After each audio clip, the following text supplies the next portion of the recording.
সমস্ত নবীদের জন্য আল্লাহ রাব্বুল আলামিন বিশেষ একটি দোয়া করার সুযোগ করে দিয়েছেন। সব নবীরা তাদের সেই বিশেষ দোয়ার সুযোগটাকে বিভিন্ন সময় কাজে লাগিয়ে শেষ করে দিয়েছে। আপনার আমার নবী রাহমাতুল লিল আলামিন, তাকে যেদিন তায়েফের ময়দানে তিনি দ্বীনের দাওয়াত নিয়ে গেলেন, তায়েফবাসী তাকে যখন পাথর মেরে মেরে শরীরটাকে রক্তে আবৃত করে দিল, ওই সময় জিবরিল আমিন এসে কিন্তু বলেছিল, ওগো আল্লাহর নবী, আপনি একটু দোয়া করুন, অনুমতি দিন, এ তায়েফবাসীকে আমি জিবরিল পাহাড় চাপা দিয়ে মেরে ফেলে দে। আপনার আমার নবী গীতা দিয়েছিলেন, বরং নবীজি বলেছিলেন, জিবরিল, আমি যদি এই মুহূর্তে অনুমতি দেই আর আমার নির্দেশে যদি এই তায়েফবাসীকে তুমি পাহাড় চাপা দিয়ে মেরে ফেলে দাও, তাহলে পরে জেনে রাখো কার কাছে গিয়ে আমি আল্লাহর দ্বীনের কালেমা লা ইলাহা ইল্লাল্লাহর দাওয়াত দেব। একান্ত আপনজনের আমার আল্লাহর নবী মুহাম্মদুর রাসূলুল্লাহ সাল্লাল্লাহু আলাইহি ওয়াসাল্লাম উম্মতের কথা চিন্তা করে সদা সর্বদা জীবনটাকে পার করেছেন। আল্লাহু আকবার। ইচ্ছা করলেই কিন্তু দোয়া করতে পারতেন, কিন্তু করেন নাই, কারণ নবী হলেন রাহমাতুল লিল আলামিন। তার মাধ্যমেই তো আল্লাহর সব রহমত মানুষের কাছে এসেছে। আল্লাহু আকবার। আমার বন্ধুগণ, একটা বিষয় চিন্তা করেন, আল্লাহ নবী বলেছেন, হাদিসে এসেছে, কিয়ামত কবে হবে মানুষ জানে না, কিন্তু কিয়ামত ঘটার পূর্বে কিছু কিছু আলামত ঘটবে।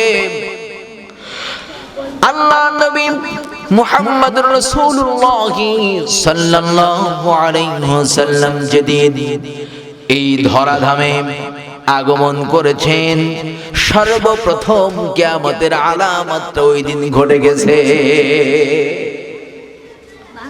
কিয়ামত ততক্ষণ পর্যন্ত হবে না নবীজি যতক্ষণ পর্যন্ত না আগমন ঘটতো। সুবহানাল্লাহ। নবীজি চলে গেছে, নবীজি ইন্তেকাল করেছেন, ট্রান্সফার হয়েছে, উম্মতের আছে। কিয়ামত কখন ঘটবে কেউ অনেকেই প্রশ্ন করে যে কিয়ামত কবে ঘটবে। আল্লাহ বললেন, লা ইউজাল্লিহা ইল্লা আলা ওয়াক্তিহা, তার সময় সম্পর্কে, তা ঘটার ব্যাপারে আল্লাহ ছাড়া কেউ জানে না, কেউ জানে না। কিন্তু আল্লাহ রাব্বুল আলামিন নবীজির ক্ষতি করতে পারবে না, নবীজির কোন উম্মতেরও কোনো ক্ষতি করতে পারবে না। কখন? আল্লাহ রাব্বুল আলামিন ফর্মুলা জানিয়ে দিচ্ছেন, শোনো উম্মতেরা, وأنزل الله عليك الكتاب والحكمة وعلمك ما لم تكن تعلم وكان فضل الله عليك عظيما। একটু আওয়াজ করে বলুন না আলহামদুলিল্লাহ। আল্লাহ রাব্বুল আলামিন বলেন, ওয়ানজালাল্লাহু আলাইকাল কিতাব ওয়াল হিকমা, আমি আল্লাহ আমার পক্ষ থেকে নাজিল করেছি কিতাব, প্রজ্ঞা, হিকমত, বিজ্ঞান, কৌশল।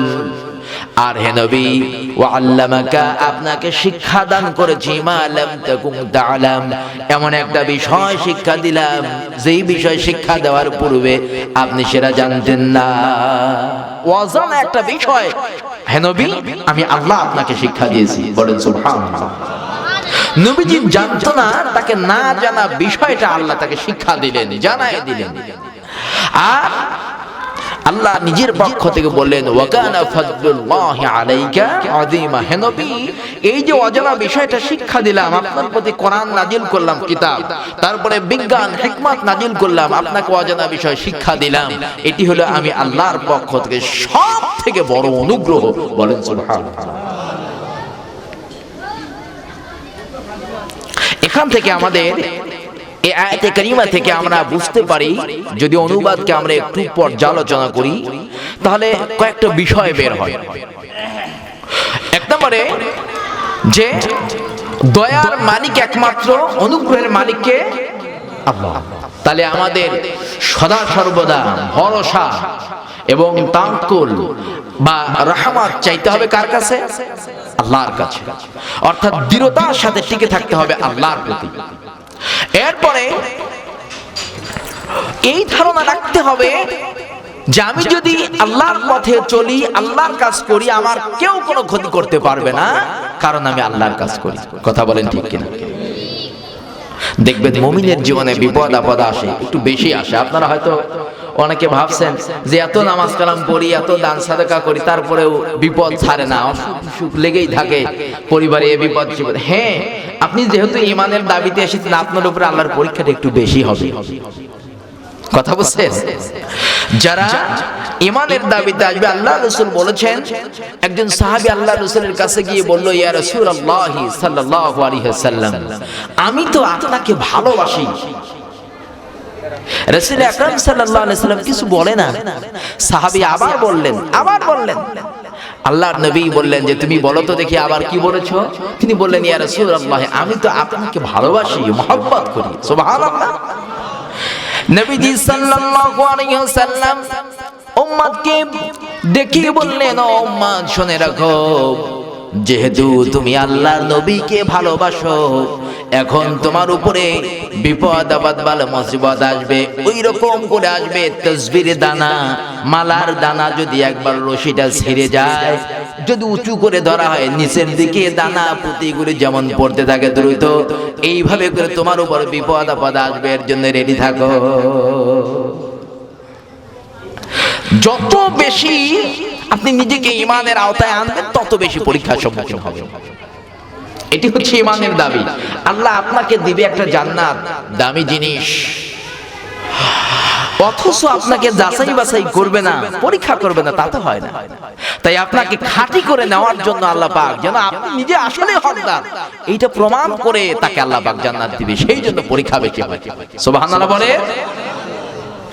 আমার বন্ধুগণ, বাবাজিরা, যে আয়াতে কারিমা আমরা শুনলাম, আল্লাহ রাব্বুল আলামিন এই আয়াতে কারিমার আলোকে আমাদেরকে জানায় দিলেন, আমরা যদি কোরআন, আল্লাহর কিতাব এবং আল্লাহর পক্ষ থেকে নাজিলকৃত প্রজ্ঞা, এগুলি যদি হিকমত আমরা যদি অবলম্বন করে চলি আর মেনে চলি, আল্লাহ রাব্বুল আলামিন আমাদের জন্য তার সহজ সরল রাস্তাগুলিকে খুলে দেবে। আল্লাহ রাব্বুল আলামিন তার নবীজির জন্য বলছেন, এমন কোন বিষয় আপনাকে শিক্ষা দিয়েছি যা আপনি ইতিপূর্বে জানতেন না, না জানা বিষয়। তাফসীরের ভিতরে এসেছে, আল্লাহর রাসূল মুহাম্মদুর রাসূলুল্লাহ সাল্লাল্লাহু আলাইহি ওয়াসাল্লাম যখন ইসলামের দাওয়াত দেওয়ার জন্য দায়িত্ব প্রাপ্ত হয়ে গেলেন, অর্থাৎ নবুয়তের মানদণ্ডে আল্লাহ যখন তাকে স্থির করে নিলেন, রাসূল আকরাম সাল্লাল্লাহু আলাইহি ওয়াসাল্লাম আল্লাহর পক্ষ থেকে ওহী নাযিল হলো, যখন মানুষের কাছে ওহী প্রচার করতে লাগলেন, এই সময়ে মা খাদিজাতুল কুবরা রাদিয়াল্লাহু তাআলা আনহা তার কাছে এসে আল্লাহর নবী ডেকে বললেন, জাম্মিলুনি জাম্মিলুনি ফাজাম্মালুহু, খাদিজা আমাকে ঢেকে দাও, আমাকে একটু চাদর আবৃত করে দাও, আমার প্রচন্ড জ্বর এসেছে। তাকে ঢেকে দেওয়া হলো। কিছুক্ষণ পরে সুস্থ হলেন। আল্লাহর নবীকে খাদিজা ডেকে বললেন, ওগো আল্লাহর নবী, আপনার কি হয়েছে? এত জ্বর এসেছে কেন? আপনার আমার নবী রাহমাতুল লিল আলামিন, দয়ার নবী, মায়ার নবী যেদিন ইন্তেকাল করেছিলেন, ইন্তেকালের সময় আল্লাহর নবীর গায়ে এত বেশি জ্বর এসেছিল যে সাধারণ মানুষের চাইতে 2 গুণ জ্বর আল্লাহ তাকে দিয়েছিল। জ্বর বর্তমান বেশি হচ্ছে না? ডেঙ্গু জ্বর, চিকুনগুনিয়া জ্বর, তারপরে যে কি জানি আপনার এই যে এখন হচ্ছে কি জানি, এদের টিকা দেওয়া হলো টাইফয়েড জ্বর। এগুলো কি সাধারণ মনে করেন? সাধারণ কিন্তু না। আমাদের প্রিয় নবী সাল্লাল্লাহু আলাইহি ওয়াসাল্লাম যে রোগে আক্রান্ত হয়ে ইন্তিকাল করেন, এটা কিন্তু অন্য কোনো রোগ নয়, জ্বর হয়ে মারা গেলেন তিনি। তার শরীরের তাপমাত্রা এত বেশি ছিল, তিনি সাহাবীদেরকে বলেছিলেন যে সাধারণ মানুষের 2-3 জনের গায়ে যে জ্বর হয়, আমার একাই তা হয়েছে। অথচ আল্লাহর কাছে তিনি যদি চাইতেন, আল্লাহ তাআলা তাকে বিন্দু মাত্র কষ্ট দিতেন না। বলেন সুবহানাল্লাহ। তিনি সবটুকু নিজের জন্য সহ্য করেছেন শুধুমাত্র উম্মতের নাজাতের কথা চিন্তা করে। আল্লাহু আকবার।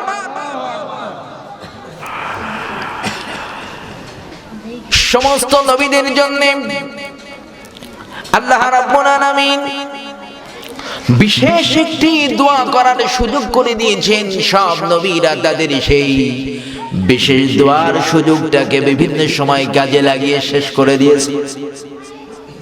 আপনার আমার নবী রাহমাতুল লিল আলামিন, তাকে যেদিন তায়েফের ময়দানে তিনি দ্বীনের দাওয়াত নিয়ে গেলেন, তায়েফবাসী তাকে যখন পাথর মেরে মেরে শরীরটাকে রক্তে আবৃত করে দিল, ওই সময় জিবরিল আমিন এসে কিন্তু বলেছিল, ওগো আল্লাহর নবী, আপনি একটু দোয়া করুন, অনুমতি দিন, এ তায়েফবাসীকে আমি জিবরিল পাহাড় চাপা দিয়ে মেরে ফেলে দে।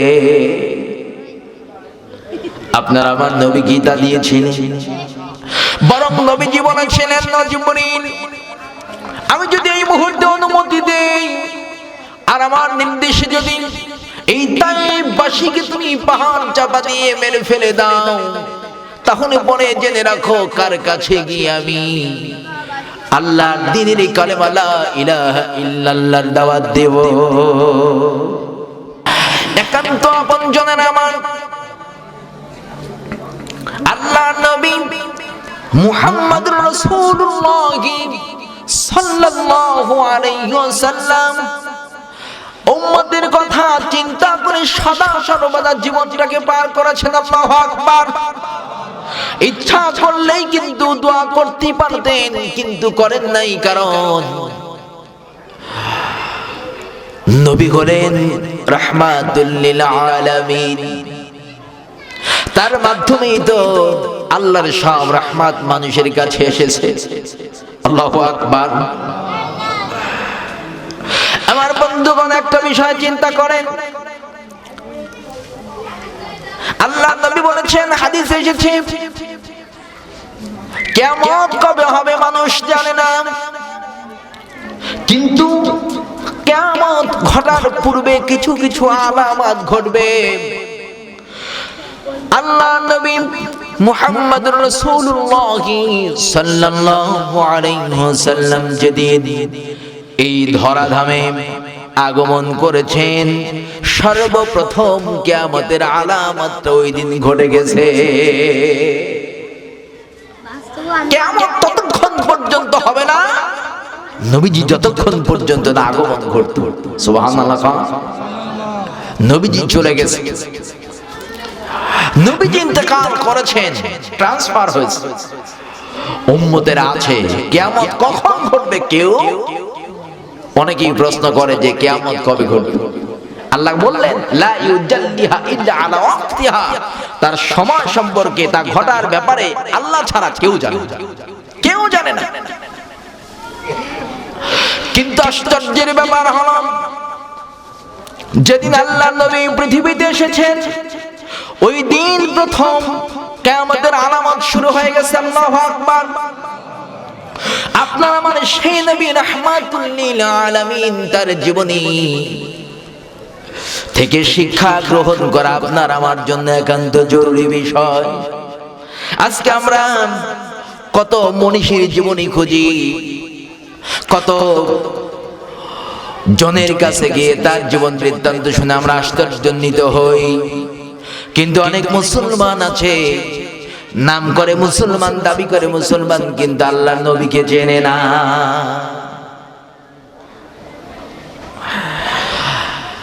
আপনারা চিন্তা করতেছেন কি ব্যাপারে? আল্লাহর নবীকে চেনে না মানেটা কি? আল্লাহর নবী বলেছেন, হাদিসে এসেছে, হাসরের ময়দানে যেদিন আল্লাহ তাআলা মানুষের বিচারের জন্য সম্মুখীন হবেন। ওই দিন সব মানুষগুলি থাকবে, সব সৃষ্টিকুল থাকবে। এদের ভিতর থেকে আল্লাহর রাসূলকে আল্লাহ তাআলা সুপ্রিম পাওয়ার দান করবেন। তিনি তার উম্মত হিসাবে যারা থাকবে তাদেরকে বাছাই করে আল্লাহর দরবারে সুপারিশ করে জান্নাত পর্যন্ত পৌঁছায় দিবে। ওই দিন আল্লাহ রাসূল কি দেখে দেখে উম্মত বাছাই করবেন? সূরা আল মুজাদালার ভিতরে এসেছে নূরের আলোচনা।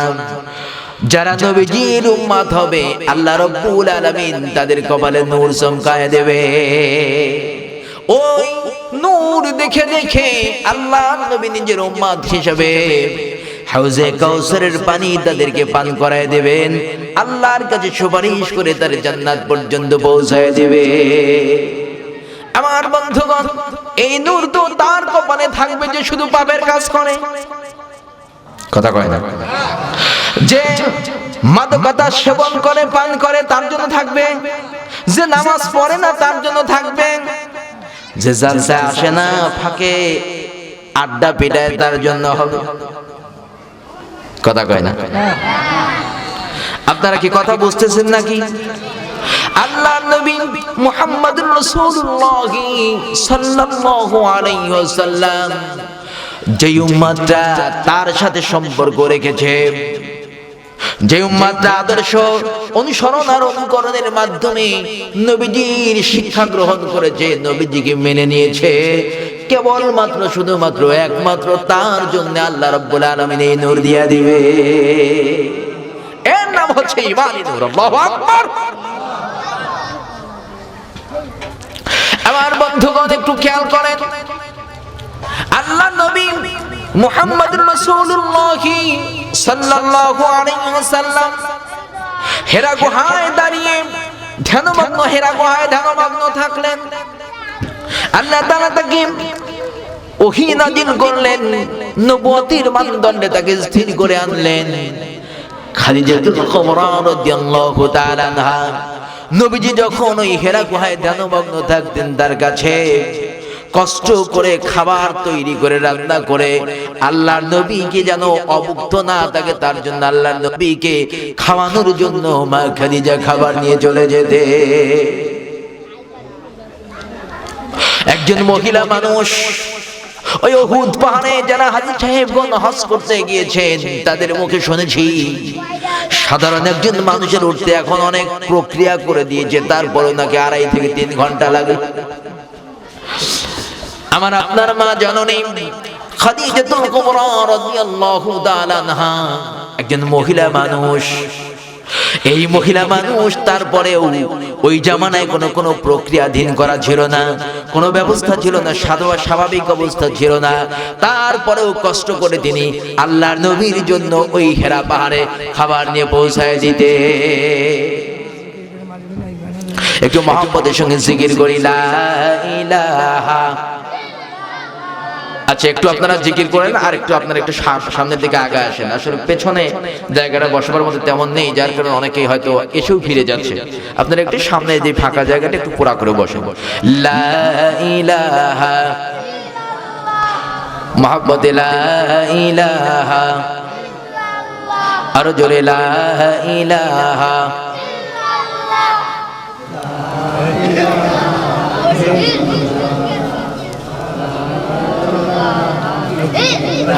আমার দিনদার প্রিয় মুসল্লি খারাম ভাই এবং বাবাজিরা, ওই মা খাদিজাতুল কুবরা রাদিয়াল্লাহু তাআলা আনহা এই কারণে আল্লাহ তাআলা তার প্রতি খুশি হয়ে গেলেন।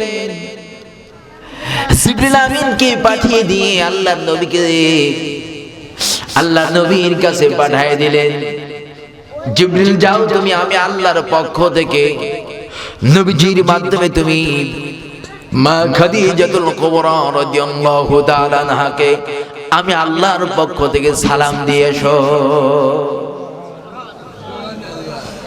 আপনারা বলেন তো দেখি, খাদিজার প্রতি আল্লাহ খুশি হয়েছে না বেজার হয়েছে? কেন খুশি হয়েছে?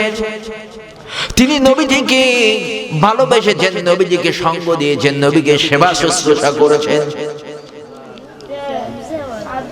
আল্লাহ নবী জিবরিল এসে সালাম দিলেন, নবীজিকে সালাম দিলেন, খাদিজার সালামের খবর দিলেন। খাদিজা আসলো, আল্লাহ নবীকে বললেন, খাদিজা রে, জিবরিল এসেছে, তোমাকে সালাম দিয়েছে আল্লাহর পক্ষ থেকে। খাদিজাতুল কুবরা ডেকে বললেন, ওগো আল্লাহর নবী, জিবরাইলের সালাম কেমনে দিতে হয়, আল্লাহর সালামের উত্তর কেমনে দিতে হয় আমার জানা নাই, তবে আমি গ্রহণ করলাম, খুশি হয়ে গেলাম, আপনি আমি খাদিজার পক্ষ থেকে সালামের জবাবটা দিয়ে দে। আমার বন্ধুগণ, আল্লাহর নবী ওহী নিয়ে বাড়িতে আসলেন। সেই খাদিজাকে ডেকে বললেন, রে খাদিজা, আল্লাহ আমাকে নবুয়ত দান করেছেন, আমাকে আল্লাহ দ্বীনের দায়িত্ব দিয়েছেন। তুমি খাদিজা, আমি মুহাম্মদুর রাসূলুল্লাহ সাল্লাল্লাহু আলাইহি ওয়াসাল্লামকে ঈমানের সুরে, ঈমানের সাথে মেনে নেবে নাকি, বিশ্বাস করবে নাকি আমার প্রতি? খাদিজা জবাব দেয় না, কিন্তু দুইটা চোখের থেকে পানি অঝর ধারায় ঝরে পড়ে। আল্লাহর নবী ডেকে বললেন, ও খাদিজা, আমি নবীর প্রতি তুমি কি ঈমানের স্বীকৃতি দান করবে নাকি? মা খাদিজাতুল কুবরা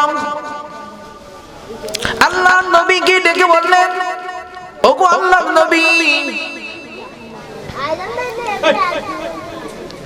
আমি আপনার সঙ্গে দাম্পত্য জীবনে আসার পূর্বে কয়েকটা স্বামী আমার অতিক্রান্ত হয়ে গেছে। আপনার সাথে বিবাহ বন্ধনে আবদ্ধ হওয়ার পর আমি খাদিজাতুল কুবরা আমার জীবনের সব আশা আকাঙ্ক্ষা যেন আল্লাহ পূরণ করে দিয়েছে। একটু চিৎকার করে বলুন না মারহাবা।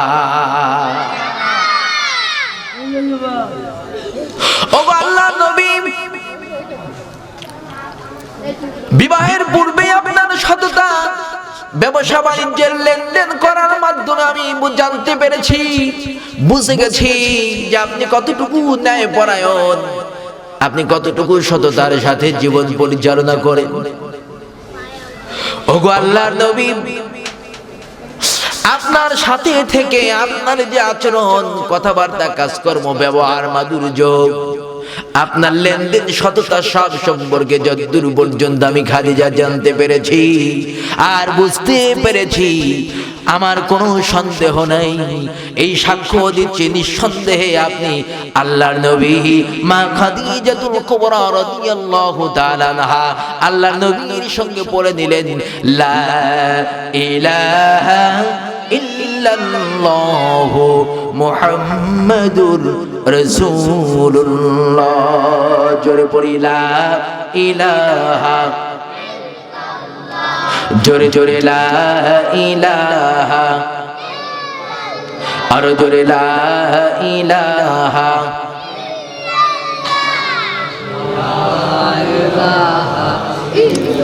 জোরে জোরে লা ইলাহা।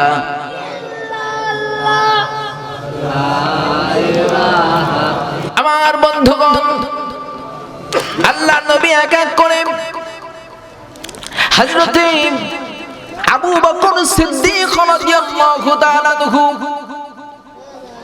যিনি ছিলেন আল্লাহর নবীর বাল্য বন্ধু, আপনারা জানেন 40 বছর বয়সে আল্লাহর নবী নবুয়ত লাভ করেছেন। তাফসীরে জালালাইনের ভিতরে এসেছে, ওই সময় হযরতে আবু বকর সিদ্দিক রাদিয়াল্লাহু তাআলা আনহুর বয়স ছিল 38 বছর। কত বছর?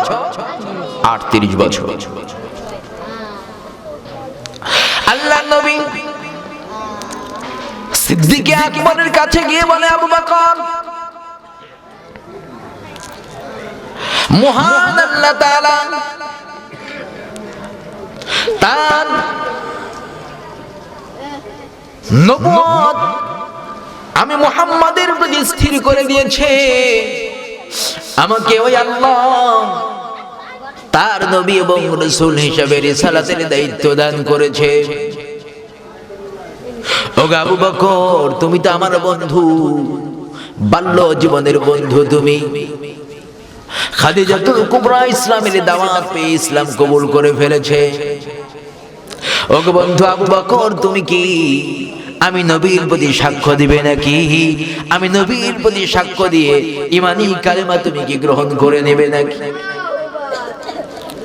হযরত আবু বকর সিদ্দিক রাদিয়াল্লাহু তাআলা আনহু আল্লাহর নবীকে ডেকে বললেন, ওগো আল্লাহর নবী, দীর্ঘটা বছর একই সাথে আপনার সঙ্গে থেকেছি, আপনার চাল চলন স্বভাব চরিত্র কথাবার্তা মাধুর্যতা দেখে আমি আবু বকর বুঝতে পেরেছি, আগেই বুঝতে পেরেছিলাম যে আল্লাহ হয়তো আপনাকে কিছু একটা দিবে।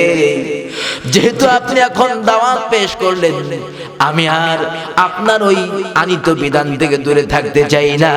মা খাদিজার সঙ্গে আমি আবু বকর পড়ে নিলাম, আমারে পড়ায় দেন ওই শাহাদাতি কালেমা, শাহাদু আল্লা ইলাহা ইল্লাল্লাহু মুহাম্মাদুর রাসূলুল্লাহ।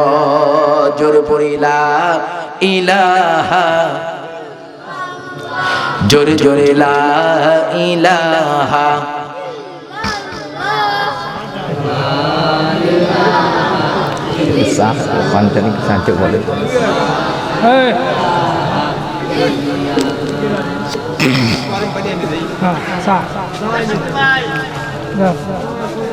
একান্ত বন্ধুগণ আমার, একটু মনোযোগ দিয়ে আপনারা আমার সাথে খেয়াল করেন।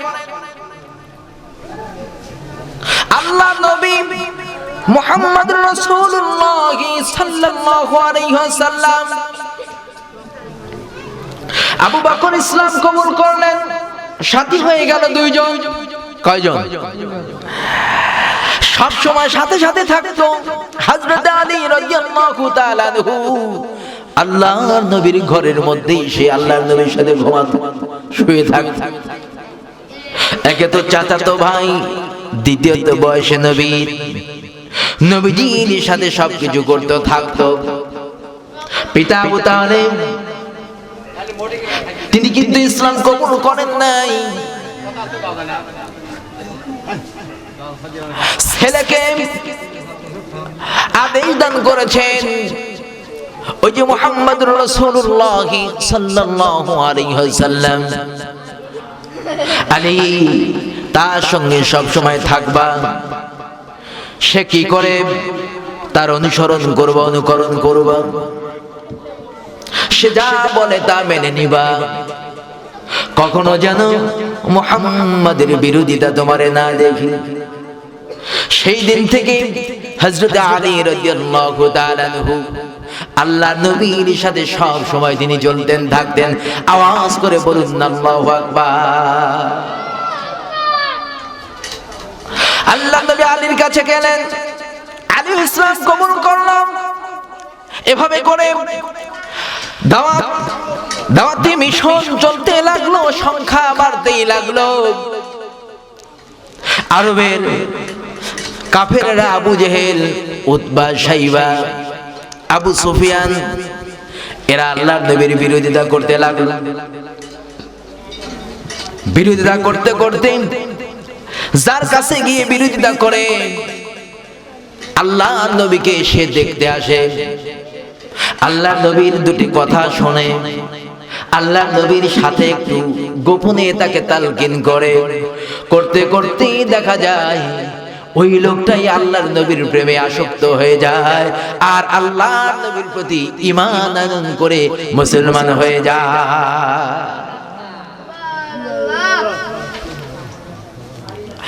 আমার বন্ধুরা, এই দৃশ্য, এই চিত্র দেখার পরে আবু জেহেলের মাথা যেন শান্ত রাখতে পারে না।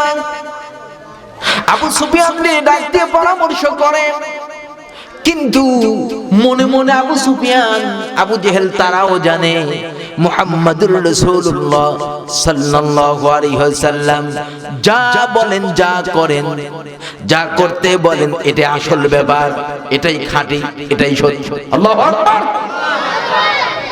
কিন্তু ওই যে একটা অহংকার, আমি ছিলাম মক্কার লিডার, আমি যদি ওই ছোট্ট ভাতিজা মুহাম্মাদের কথা মতো চলি, নেতৃত্ব চলে যায় ভাতিজার হাতে, এই চিন্তা করে আবু জাহেল ইসলাম কবুল করে নেয়। ইসলামের ব্যাপারে এই যে আমি আপনাদের কিন্তু স্নেহতুল্য, আপনার অধিক সংখ্যক এখানে আছেন আমার পিতৃতুল্য মুরব্বী নেকরাম। এখন আমি ছোট্ট মানুষ, আপনাদের স্নেহাস্পদ, কিছু লেখাপড়া করার চেষ্টা করেছি, তাই আপনাদের সামনে এসে কথা বলতে পারতেছি। এখন আপনারা কি হিংসা করবেন? যদি হিংসা হয় তাহলে আজকের মাহফিল বাস্তবায়িত হবে।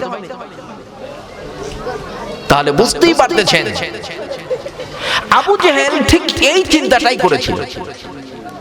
লাভ হয়েছে? যত বিরোধিতা করে লোকে তার তত কাছে আসে, কিন্তু ওই যে মনের মধ্যে একটা ধারণা যে না মুহাম্মদ সাল্লাল্লাহু আলাইহি ওয়াসাল্লাম যা বলে যা করে সবটা সত্য, তার কাছে যেতে হবে, দূরে থাকতে পারে না। আল্লাহর নবী ঘরের মধ্যে কোরআনে কারীম তেলাওয়াত করেন, আল্লাহর নবীর তেলাওয়াত আবু জেহেলকে আকর্ষণ করে, আবু সুফিয়ানকে আকর্ষণ করে। দিনের বেলায় মানুষের কাছে নবীজির বিরোধিতা করে, কিন্তু রাত্রি বেলা যখন নির্জন হয়ে যায়, সব মানুষ ঘুমায় যায়, নবীজির ঘরের কোণায় দাঁড়িয়ে সব কাফেরের আগিয়ে একসাথে নবীজির কোরআনে কারীমের তেলাওয়াত শোনে।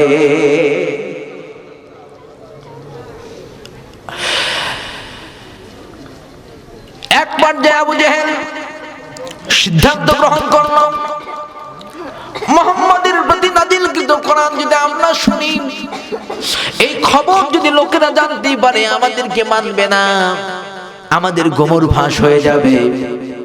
যা হোক, আমরা ইসলামের বিরোধিতা করব।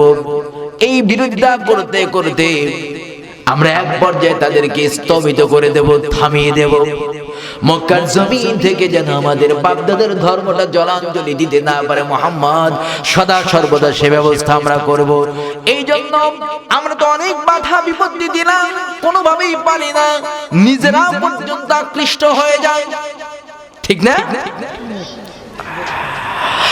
এই চিন্তা করে আবু জেহেল, আবু সুফিয়ান দারুণ দোয়ার বৈঠকে বসে সিদ্ধান্ত করতেছে, এভাবে ঘরোয়া পদ্ধতিতে মুহাম্মাদের বিরোধিতা করে কোনো লাভ নাই। মুহাম্মদকে যদি একদম নিঃশেষ করে দিতে চাও, দাবায় দিতে চাও, তদানীন্তন জামানার সব থেকে শক্তিশালী ধনাঢ্যবান বাদশা ছিলেন বাদশা হাবিব বিন মালিক।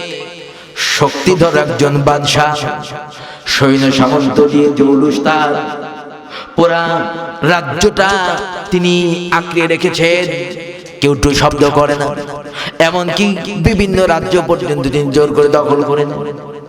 জালেম বাদশা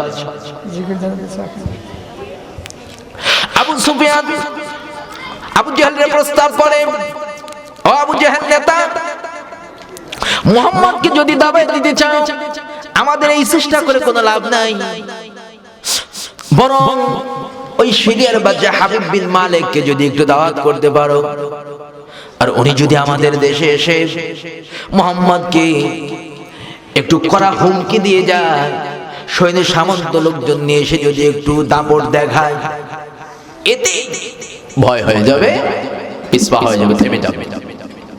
আসলে কি তাই?